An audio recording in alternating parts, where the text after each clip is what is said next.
For you, when did talk of a Yeah. sequel really start?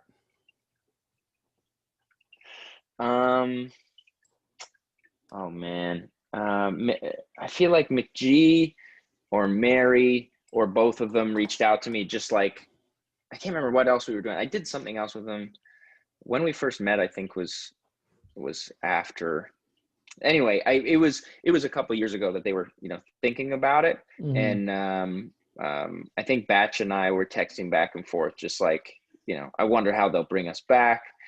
This would be super fun. The second they started talking about it, I'm like, I'm in. However it works, I'm in. I love playing the character. It's definitely the weirdest character I've played. Um, McGee is McGee's one of the coolest directors I've ever worked with. He's super positive and creates a work environment where you can just kind of get weird, which you really need to with the Babysitter franchise. And Yeah. getting to work with Batch and Bella and Judah and Jenna and Emily, all these, the cast is great. It's just kind of like it's just one of the most fun jobs you can have. And for you, at what point did you learn that you would once again be shirtless the entire movie? I mean, I kind of figured that. I didn't think I was gaining a shirt from one to two. It was funny. I read the script, and there's that scene where you meet me in the past. Like, everyone has their quick little. And originally, it was the only wardrobe fitting I had besides jeans and a belt buckle and a pair of boots. Where they were like, "All right, you're going to be in, a diner outfit with a silly hat," and I was like, "Nope." No, I was like, McGee, it's way funnier. I'm like, I think we've earned it. I'm like, no shirt. I'm like, nobody should, it shouldn't be weird or like it shouldn't be. Nobody should be drawing attention to it. It shouldn't be like, oh, all the employees are shirtless. I was like, I should just be shirtless with a hairnet. And he thought it was hilarious. We put the name tag directly to my skin, and we were. That's kind of what this movie is. It's self-aware, and it always, we always want to have a good time. And that, McGee and Mary were both like, yes, of course you're shirtless.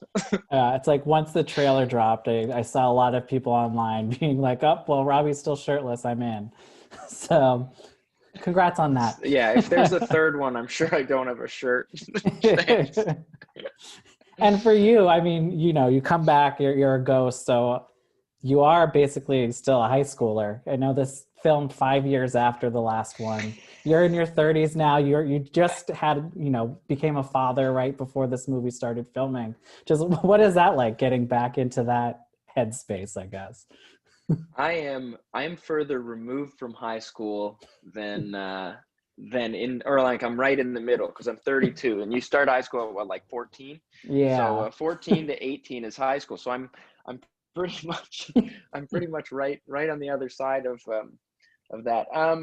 The movie, the first one, I feel like once you realize that we weren't necessarily from the high school, we were just posing as high schoolers, then Mm. it makes a little more sense. And in the sequel, there's we've been in hell or purgatory for a long time. So I didn't have too much worry about being in high school. I did have to worry about being a father and getting back into shape. So, the Mm. second I found out we were doing a sequel, I was like, all right, I better start working out a little bit. Oh yeah, because I'm sure you really let yourself go. And now, there's a scene in the movie where you are just like extreme rafting, basically. How much of Oh that my did you God. get to do, and what was it? I had to have been freezing. I think you guys filmed in like October, right? We shot that scene in November. It Okay. was freezing. We shot in California, so luckily it wasn't, freezing, Yeah. freezing, but they were night shoots. So, you go out into the desert we were in just north of LA Okay. by about 45 minutes. It gets cold, and, I can't be in a wetsuit or anything because I'm shirtless. Nope. And it was me and a stunt double, and the stunt double wasn't there for any single specific shot. It was so that the two of us could cycle back and forth when one of us was too cold to do it. Because if you get dumped in that lake, they gave us both glow sticks in our pockets because we couldn't have life jackets on.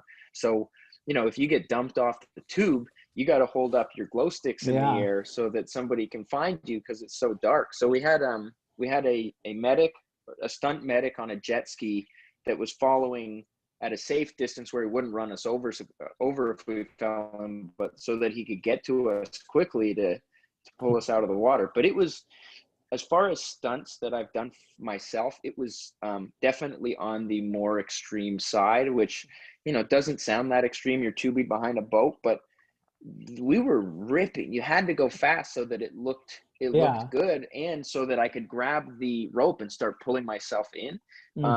Because if you're going too slow, you can't pull yourself in. There's too much friction underneath the tube. So you need to go in fast enough to be able to put it's kind of weird. It sounds like it should be the opposite, but it wasn't. So I got dumped off a couple times. It definitely one of the more scary things I've done on a movie set, but it was really fun too. I had a blast. And I froze my ass off. I got pretty sick, like a pretty bad cold at the end of it. And it was right after reshoots, which was right when COVID started. And I was like, oh no, I really hope I don't have this. And I hope this isn't that. Yeah, it was just from being shirtless in the desert at night for a week. Well, it looks great in the movie, so all your hard work paid off. Thank you. And now, this one comes out this week on Netflix, I think at a time where people are still, nervous about going to the theater. So people are very much looking forward to being able to watch this at home. But how much do you think being on Netflix played into the popularity of the first one? Just that availability of it? I mean, I love going to see movies, and I have a difficult time. I mean, granted, I have a 1-year-old son, so it's if I was it might be easier to justify going to theater if I was living alone and didn't have to worry about anything like that. But I'm in a place where I've got a young son, and my my parents aren't young anymore, so I'm very cautious about what I'm doing and where I'm going. But I mean, I also just the convenience of being able to turn on a movie, order some food, pause it when I need to pause it, get up and go to the bathroom if you need to go to the bathroom, just literally anything you want to do, and you can restart it. I'm a convenience guy, and the convenience of Netflix is kind of as good as it gets. That's what Natalia and I do. We watch things on Netflix and Amazon, and I definitely miss going to the movies for certain things, like the big, huge epics in the theaters. But at the same time, I don't think that this movie is that. I think this is a movie that being able to watch with your friends, in the living room, is kind of the best way to see it anyway. You can laugh together and enjoy it and not worry about, being too loud or bugging other people that are sitting around you, because it's a weird movie and you want to be able to react to it, in your own home.